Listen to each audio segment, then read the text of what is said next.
আপনারা দেখছেন বার্তা এক নজর।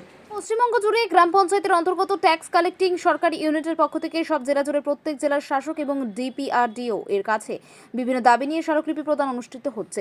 আজ হুগলি জেলা থেকে চুচুড়া ঘড়িমোড় থেকে জেলা শাসক কার্যালয়ে গিয়ে তাদের 5 দফা দাবি ভিত্তিতে একটি স্মারকলিপি প্রদান করা হয়। তাদের দাবিগুলির মধ্যে অন্যতম সরকারি আইন অনুযায়ী অবিলম্বে 19 থেকে 30% আদায়কারী থেকে গ্রাম পঞ্চায়েতের কর্মী পদে নিয়োগ করতে হবে। সকল আদায়কারীকে 5G অ্যান্ড্রয়েড মোবাইল ফোন এবং মাসিক মোবাইল রিচার্জ সহ ওয়ালেটের টাকা সরকারকে প্রদান করতে হবে। সকল মাধ্যমে দেখে কাটা ট্যাক্সের এই কমিশন কর আদায়কারীদেরকে দিতে হবে। আর বকেয়া রেমুনেশন অবিলম্বে পরিশোধ করতে হবে। সরকারি হেলথ স্কিমের আওতায় আদায়কারীদের আনতে হবে।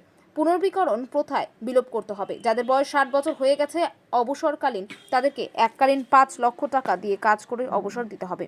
হুগলি চুচুড়া থেকে রাজেশ দেবনাথের রিপোর্ট। আজকে আমাদের ট্যাক্স কালেক্টরের দাবি শুনুন। আমরা ডিএম আর ডিপিআরডিওর কাছে যাচ্ছি। আমাদের সম্ভবত 5 দফা দাবি আছে।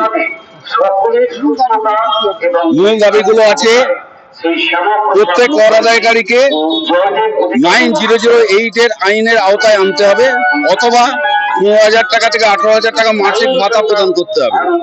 দ্বিতীয় দাবি, সরকারি আইন অনুযায়ী অবিলম্বে 18 থেকে 45 সরকারি নিয়ম অনুযায়ী যে 33% কর আদায়কারী থেকে গ্রাম পঞ্চায়েত কর্মী পদে নিয়োগ করতে হবে। 3 নম্বরে যে সকল কর আদায়কারীকে 5G অ্যান্ড্রয়েড মোবাইল ফোন, মাসিক মোবাইল রিচার্জ সহ ওয়ালেটের টাকা সরকারকে প্রদান করতে হবে। সকল মাধ্যম থেকে টাকা ট্যাক্সের কমিশন কর আদায়কারীকে দিতে হবে। বকেয়া রেমুনেশন অবিলম্বে পরিশোধ করতে হবে। সরকারি হেলথ স্কিমের আওতায় আদায়কারীকে আনতে হবে। পুনর্নবীকরণ প্রথার বিলোপ করতে হবে।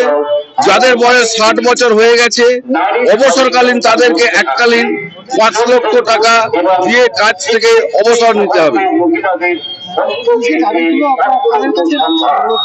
আমরা প্রধানত আজকে আমরা যে ডেপুটেশন দিচ্ছি এটা হচ্ছে আমরা ডিপিআরডিও সাহেব আর ডিএম সাহেবের কাছে আমাদের আবেদন। আমরা দিচ্ছি কর আদায়কারী, হুগলি জেলা কর আদায়কারীর পক্ষ থেকে। আমাদের সারা রাজ্যব্যাপী চলছে, 28 তারিখ পর্যন্ত চলবে। যে যেদিন যেমন ডেট পাচ্ছে সেরকম। আজকে আমরা প্রতিটা ব্লক হুগলি জেলার জমায়েত হয়েছি। আমার নাম রাজকুমার ঘোষ, সংগঠন সভাপতি।